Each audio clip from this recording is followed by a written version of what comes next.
Hi, welcome to this week's edition of the Inside Track with Scotty Sun. As always, I've got Jim Delahunt here with me. How are you, Jim? Yeah, good form, Robert. Looking forward to another big weekend.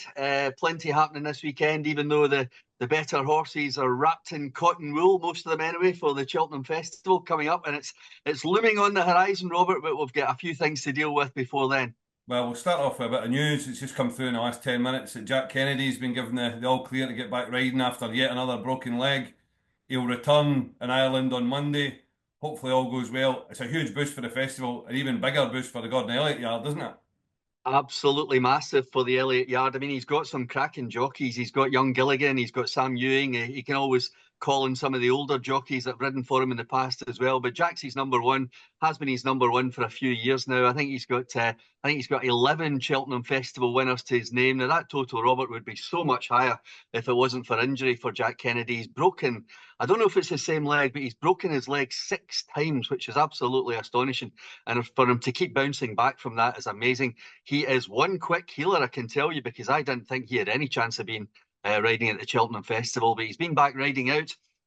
Whether the doctors are just playing along with him or whatever, but they're certainly passing him fit. He'll ride at Leopardstown on Monday. I wouldn't imagine that even if he's in agony coming off his horse at Leopardstown on Monday, he'll complain one little bit. He'll just say everything's fine.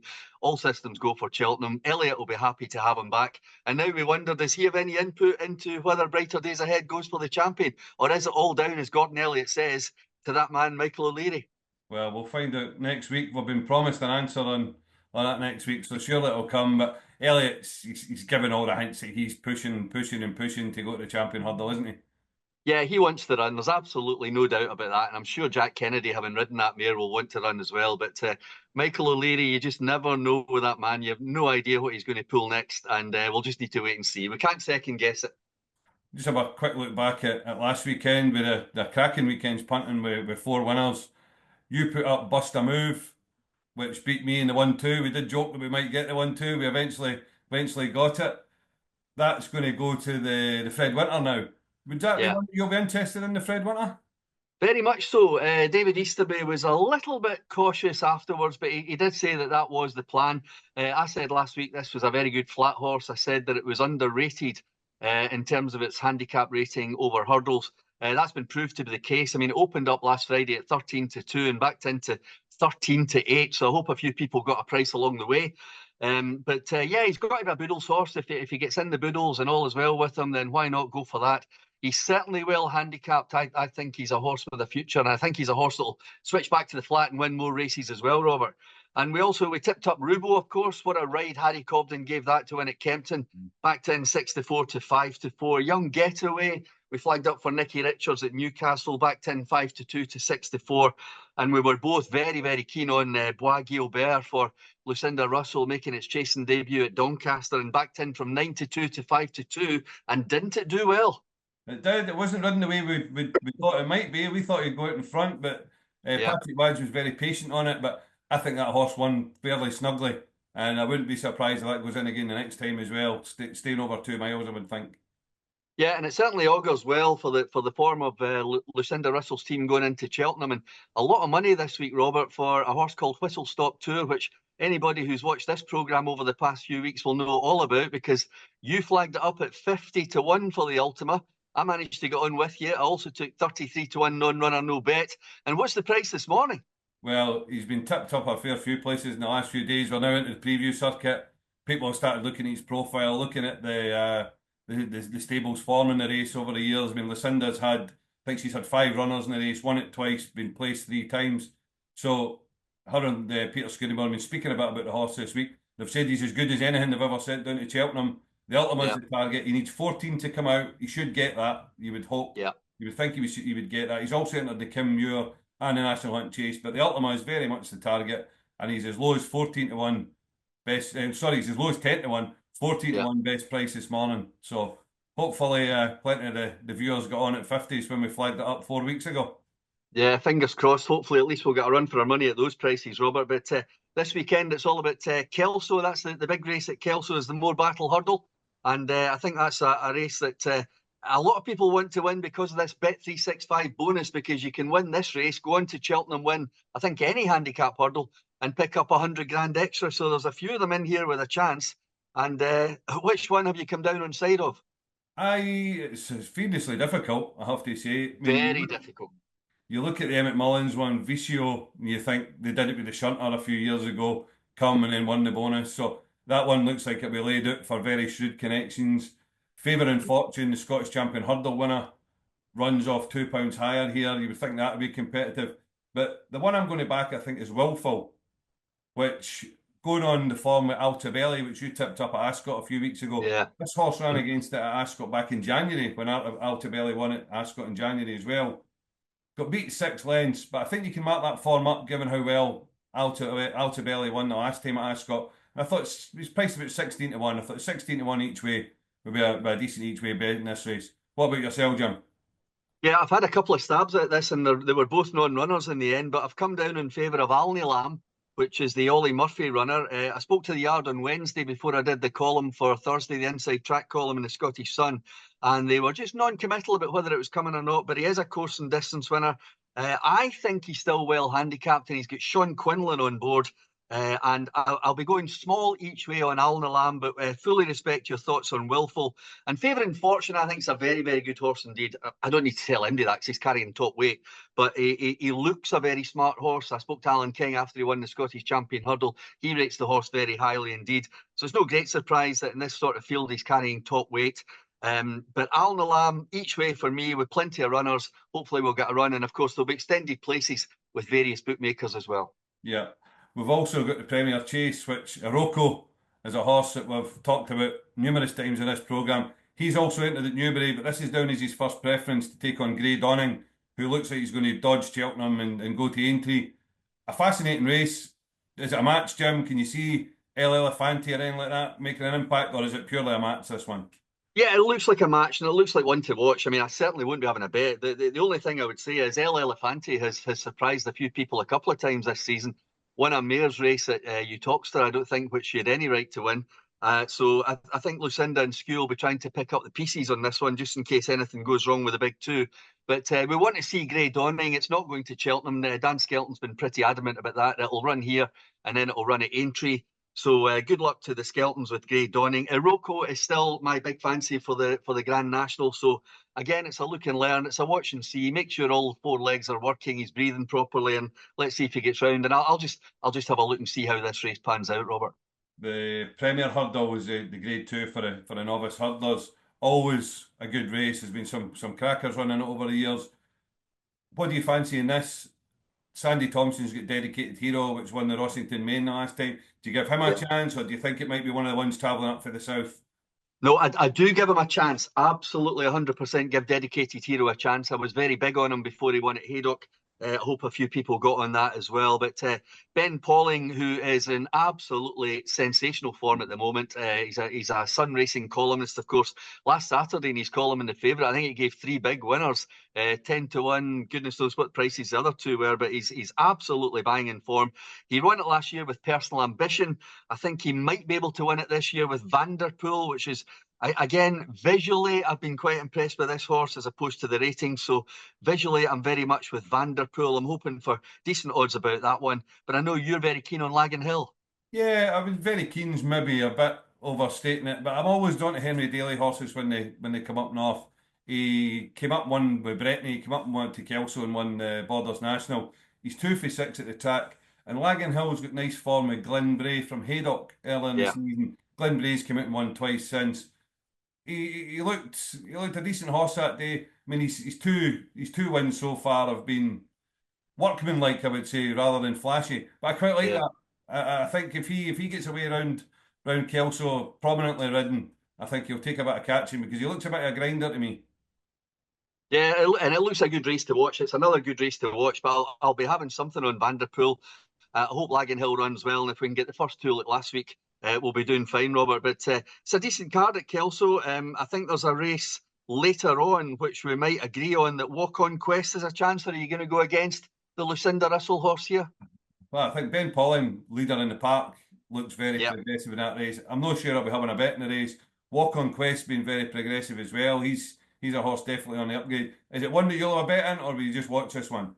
Yeah, I'm definitely saving a couple of quid for this one, Robert. Walk on Quest. I saw him win at Ayr last time. I thought he looked magnificent in the paddock. I thought he handled the race very well. Only 6 years old. Derek Fox in the saddle, 10 stone 12. I think this will be well worth taking on leader in the park with. So Walk on Quest is very much going to be my selection in the lucky last at Kelso on Saturday. We've kind of bounced a bit time wise here, but we've got the Yeah.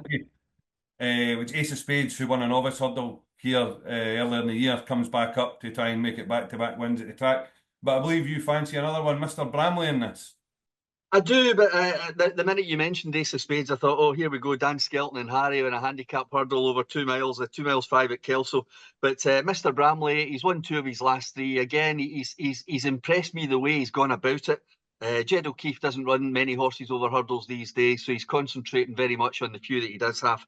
And he seems to have picked this nice race for this horse over 2 mile 5 at Kelso. And I think he can make it 3 out of 4. He's got top weight to defy. You've mentioned Ace of Spades. I obviously know that's a danger, but Mr. Bramley for me, although I suspect it might be shorter than it should be. We'll wait and see. And we'll head down to Newbury, where the 305, you've got a selection in that one. Yeah, 305. I'm going to go for the horse which I thought might have won the Morebattle hurdle. That's Gerancon for the David Pipe Yard. Again, when I spoke to them on Wednesday, they were just touch and go as to whether they were coming to Kelso or going to Newbury. I think they've chosen the easier option. No disrespect to them for doing that. They're carrying 11 stone 9. It's not 12 stone, interestingly. It's 11 stone 9 top weight in this. So there's only a £7 handicap range. I think that's hugely significant. It's a 21 grand race. It's another decent step along the way for Gerancon, which I think is a very nice horse indeed. Jack Tudor, who rode such a good race for us on a winner last weekend, I think that Gerancon, with the 11 stone 9, not much to give away to the other runners. And remember, he's got a decision over Tripoli Flyer earlier in the season, and I watched that race back. Certainly no excuse for Tripoli Flyer. Gerancon won that fair and square. He's two out of his last three. I think he'll probably make it 3 out of 4. And Gerancon for the Pipe Yard with Jack Tudor riding out of his skin in the 305 is the one for me there. We've got a handicap chase at 345. We've both got a selection in this, so we'll go head to head again. Yeah. And I fancy Billy the Real Big Red in this, who's actually got form tied in Whistle Stop Tour. He ran at Cheltenham at the start of January, and he went out in front, which I always like at Newbury, so hopefully he gets ridden the same. The race was eventually won by Jaguar, who is one of the favourites for one of the handicaps at Cheltenham. Toby Wynn comes back on, takes £3 off. He's won twice on him before. This horse is just a big brute that goes out and gallops and gallops and gallops. He was upside Jaguar at the last at Cheltenham. Eventually just got run out of it up the hill. He won't get it all his own way up front with Vincenzo in the race, but I think he's done enough coming through the ranks to deserve a step up in class. And I think I always like horses at Newbury who go out in front, and I can just see them. I can see the ones in behind just coming to him and bouncing off him all the way down that home straight, and him getting home. What about your own selection, Jim? Well, the great thing about 16 runner chases at Newbury is you can have two. And I'm going to have a saver on Billy, the Real Big Red, because I'm a big fan of the horse. I think it is in the right race here. It has got a really good chance. I do like Toby Wynn taking £3 off. But the one I'm going to go for against you, but have the saver on Billy, the Real Big Red for me, is Vincenzo. Trained by Sam Thomas, going to be ridden by Dylan Johnson. You might remember I was very keen on one of their horses at Kempton last week, Our Power. I ended up on the wrong one out of the stable two because they won the race with their other horse, Katati Dory, but Our Power ran well in third. Dylan Johnson riding very well. Vincenzo won a race at Sandown last time, and the horse that was second was a horse called Doyen du Bar for Pauline Robson. David Parker, her partner, looks after that horse. Doyen du Bar came out to Ayr and won doing handstands earlier this week. I think he really gave Vincenzo's form a massive boost. And I think around Newbury, Vincenzo, Sam Thomas in magnificent form, Dylan Johnson riding out of his skin. That's the one I'll be edging towards. But as I say, having a saver on your horse, Robert, Billy, the Real Big Red. Well, I like one more at Newbury tomorrow. 4:15 Fine Casting. You mentioned the former, the Ben Pauling yard. Yeah. And he's had 15 winners this month so far. I mean, they're in sensational form. This horse has been a bit in it and out. He kind of runs a good race and runs a bad race.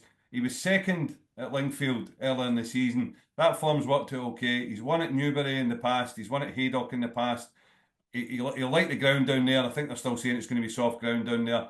He'll like that. He's run well off higher marks. He was second off 117. So his mark of 118 today or tomorrow looks pretty workable to me. just with the Pauling form being in such good, the Pauling yard being in Yeah. such good form, I think he's definitely worth a second look. Very much so. I'm not going to go against you here at all because I do like fine casting. I take your point about the handicapping. I think it's got a right good chance, despite being 9 years old. But Callum Pritchard, a good jockey, we both know, taking £5 off as well. The one I would put up as the danger, not to back against them, would be Solar System for Philip Hobbs and Johnson White. Michael Nolan riding that one. Hasn't run for 6 weeks, but a horse on the upgrade. But fine casting. I'll row in with you on that one, Robert. Doncaster, we've got the Grimthorpe, which will come in a minute. I fancy Home Public in the 240 here. Won this race last year. He's looks like he's been plotted up by the Gary Aero yard for this again. He's had 3 hurdles runs, back over fences here. Under the same conditions as last year. I think he's been laid out for this race. He's off the same mark as last year. I think he's got a right chance. And then in the 315, the Grimthorpe, I think we've all been caught, who is back to the Twiston Davis yard, having been with Christian Williams for a while. He went up £8 for impressively winning a novice race over course and distance last month. He had plenty in hand that day, so I don't think the £8 is going to stop him. He's a front runner, which I like at Doncaster as well. Just the way he powered away that day, I think he's probably got a bit up his sleeve yet. So we've all been caught in the 315 is probably worth a second look as well. Very much so. Home Public. The other thing I like about that one with you, Robert, is tongue tie blinkers combination for the first time, running in that 2 mile handicap chase. So Home Public, I'm not going to argue with you there. I like we've all been caught as well. The other two horses I would mention to have a look at in that race, especially if you're maybe watching the replay back later. King Turgeon, which I'm sure will run better, not jump better, will run better for Pipe and James Bowen in this Grimthorpe handicap chase. I just wonder, maybe has the handicapper got a hold of him? We'll find out very shortly indeed on Saturday. And the other one just to keep an eye on with a view to April, don't want to get too far ahead of myself, but Surrey Quest, second in the Scottish Grand National last year, being trained for the race again this year. I wouldn't imagine they want their handicap mark to go up too much ahead of that. So keep an eye on how Surrey Quest runs in the Grimthorpe on Saturday. Well, Cheltenham Festival is rapidly approaching. We've been taking a look at a race every week. The handicap weights come out on Wednesday. Now, Jim and I will be doing a show next week, going through the whole of the Cheltenham Festival. Hopefully it'll be out next Friday. But we'll have a look at one of the handicaps this week, the County Hurdle.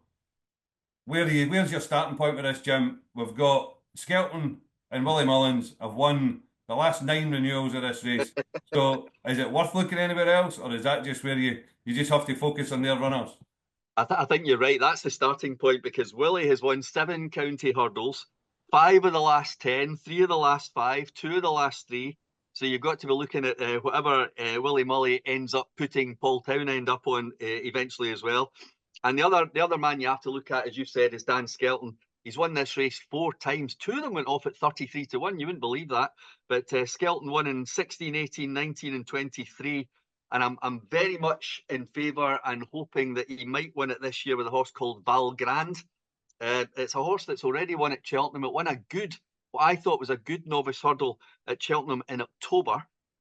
Visually impressive again that day, so you really don't know in terms of the ratings till they run again. Well, he's run a couple of times since and run well, although maybe everything hasn't been in his favour since then. But after that race, I think he was given a handicap mark of 139, which even Dan Skelton thought might be a bit high. But interestingly, he's tumbled to 134, which I think is much more manageable. And at this moment in time, bearing in mind that the Cheltenham race was October and a lot of water has gone under the bridge since then, I don't think he'll have deteriorated. I think the very fact that Dan's even mentioning him in the same breath as some of his other county hurdle winners is a good thing. But the other thing to remember here about Val Grand is they thought this was a graded horse. They really thought he was a grade 2, grade 1 horse when he won that race at Cheltenham in October. They've ended up going down the handicap route. I doubt very much he'll have deteriorated that much. I don't think he'll have deteriorated £5 from 139 to 134. So I've got to think he's well handicapped. And at this stage, Val Grand is the selection. I noticed last night when I was shopping around, you could still get 12-1 in a place. You can back him 8-1 non-runner, no bet. Val Grand at the moment, Robert, we always like to change our minds on the day, but Val Grand at the moment is one I want to have on side.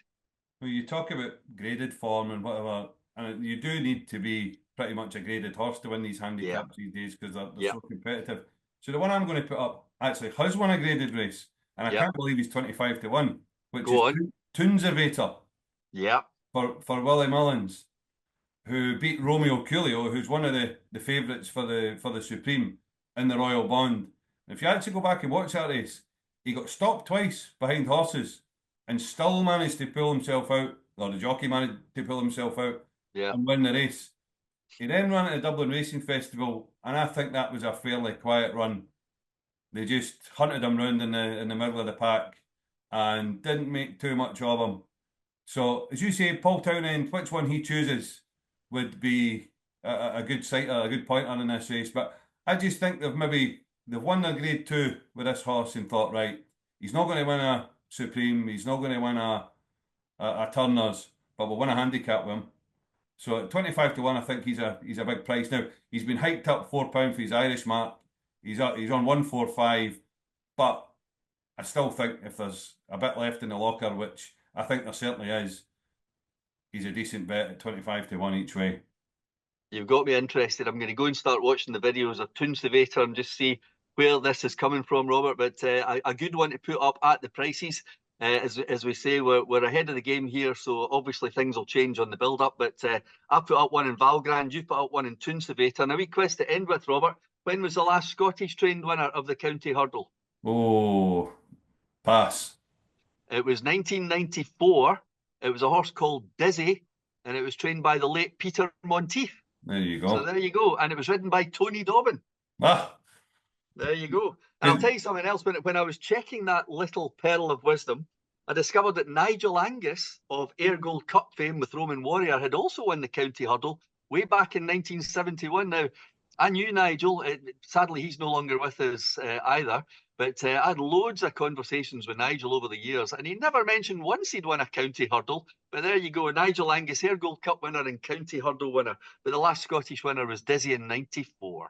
there you go. Right, thanks very much, Jim. And folks, if you tune in next Friday, we'll hopefully have a Cheltenham preview show for you, and we'll look forward to all the races at the Cheltenham Festival and hopefully dig out a few winners for you. Thanks, good luck. Looking forward to it.